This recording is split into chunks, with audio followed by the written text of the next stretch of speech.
fo aye nabillahi Musa ka mɔgɔw halaki cogoya min na. Faama ko kuma na aye nga sɛbɛrɛkɛla wele ka diyan. Wa ne nawakaw ye surɔfɛn ta kana di nabillahi Yunusa ma. Ko a ka ni minɛ ka Ala wele olu ye nabillahi Yunusa ma so. Ali bi o bɛna ta ne nawa dugu kɔnɔ jatigɛ de bɛ yen ne badenw. Wa ni doni kama nabillahi Yunusa bɛ kan k'o wele ka taa tawhidi ma. Wa ne nawakaw bɛ kan ka kule ni ka nimisa o kɛwalew la. O y'a faamaw ye dileki kolon do ni k'i dama kasi Allahu subhanahu wa ta'ala ye.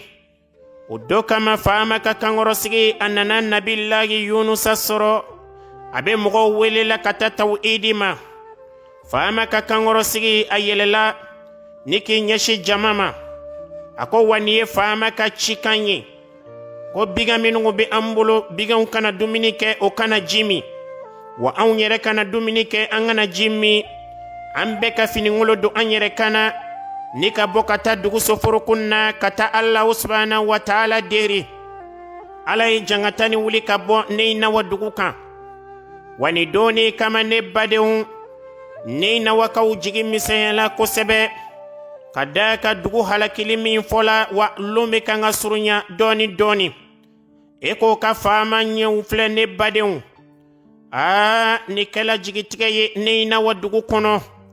Wa nimisani filɛ ni ye o ka kojuguw la ni don kama. Ne badenw e ka ne nawakaw lajɛ. Wa bɛɛ lajɛlen jatigɛlen do cɛ fara muso kan denmisɛn fara maakɔrɔba kan. Wa ale bi ne nawakaw filɛ o ma dɔn o b'o yɛrɛ kun ɲɛsin yɔrɔ min na. Bɛɛ lajɛlen bɛ Ala wele la su ani tile. Yunusa i ka Ala wele ko a ka yafa anw ma. Ni tun ye jigitigɛ ye ne nawa dugu kɔnɔ koyi ne badenw. Wa ni doni kama denmisɛn minw bɛ yen wallahi bɛɛ lajɛlen jigi misɛnyala ka daa ka a fɔla ko dugu bɛna halaki sɔɔni. Wa ne nawakaw ma dɔn o bɛ min kɛ tuguni koyi. Wa bɛɛ lajɛlen filɛ nin ye kamanagana ni don kama.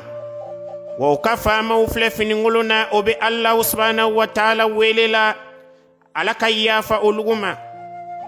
Wa nabillahi Yunusa ye don min fɔ wa don sela koyi.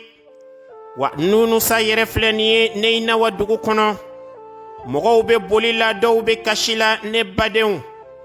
Bɛɛ lajɛlen nimisala ne nawa dugu kɔnɔ. Ka daa ka Ala ye don min fɔ ko halakili don wa a don de ye bi ye. Wa nin doni kama e ka nabillahi Yunusa lajɛ. Wa a bɛ yara la ne nawa dugu kɔnɔ. Ka daa kan ŋunakan min dila ko dugu bɛna halaki.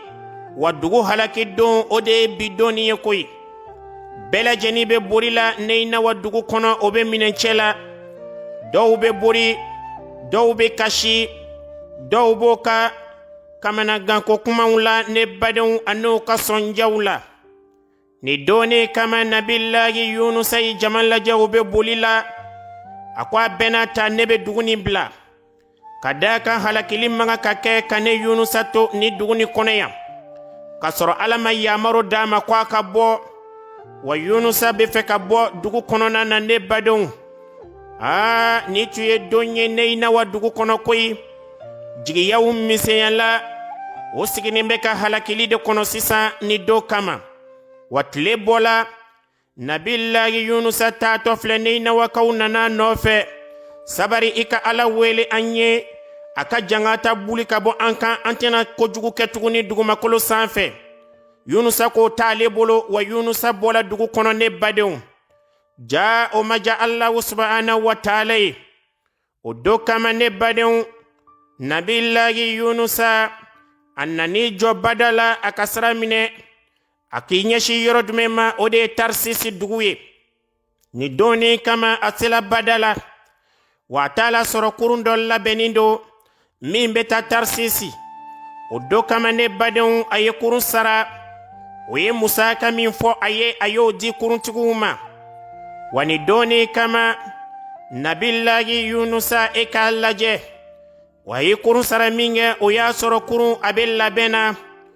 o b'o ka juruw sirila kurun na wa u ye minɛnw fara ɲɔgɔn kan o be kurun labɛnna sabu kurun bena ta taama na sisan o ye kurun fini jigi wa Yunusa dola kurun dogodogo la ni ka t'i da kurun dogodogo la a k'i da yɔrɔ min na Nabila Yunusa sunɔgɔla o yɔrɔ de la ne badenw wa kurun yɛlɛla ji sanfɛ wa kurun be kan ka taa sɔɔni o ye folonkotoba dɔ ɲɛsinin ye o ma k'o to ji cɛmancɛ la o ko a bɛna ta folonkoto dɔ filɛ nin ye an ɲɛfɛ ni donni kama folonkoto ni barikatu ka bon wa a fiɲɛ fana ni barika ka bon o ko a ye kurun finiw jigi sisan a y'olugu kuru wa a ye minɛnw siri a ye wow datugu ka daa kan folonkoto min bɛ nana a barika ka bon o do kama ne badenw folonkoto sela nunugu ma ji sanfɛla la ne badenw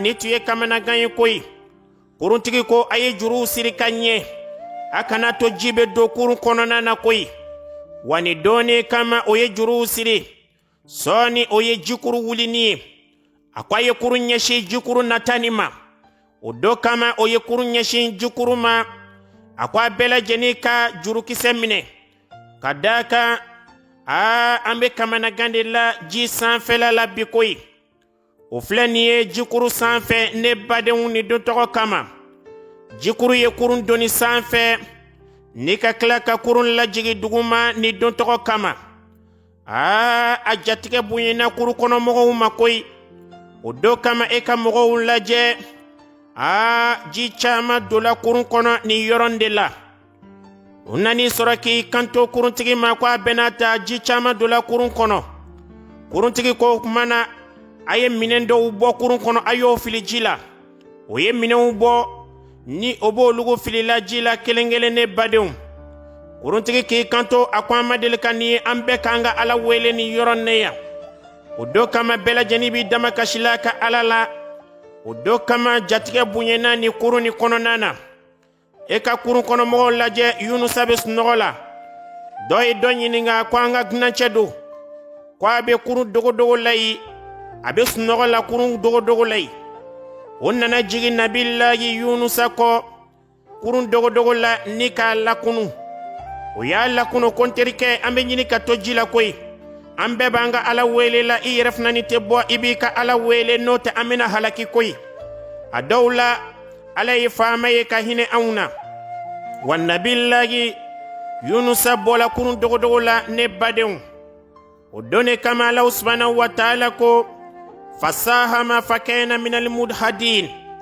a ko ka kala da o filɛ nin o bɛ kala da la mɔgɔ min sababu ka nin lase olugu ma kurun kɔnɔ ni nanzara ko ma ko tirage au sort a bɛnna Yunusa ma o ko a bɛna ta cɛ nin don o do kama o gbɛrɛla Nabila Yunusa la k'a ɲininka jɔn boroni tɛ don anw ka kurun kɔnɔ e ye jɔn boroni ye wa ne badenw min bɛna bɔ na minɛw lakali aw ye an b'an ka producteurs fo Zakariya Tarawele Bobojulaso Bilal Katide Buwake dugu kɔnɔ yan Amadu Kone New York dugu kɔnɔ an b'a fo o kuma na an badenw ale bi an bɛna kasɛti labɛn min bɛna bɔ kurun kɔnɔna na n bɛn'o fana ni lakali aw ye n'a ka ja ala ye nin ye aw badenkɛ ye Imam Awalawala Buwake dugu kɔnɔ ka nin masala lakali aw ye wassalamun alaikum wa rahmatulahi ta'ala wa barakatuh.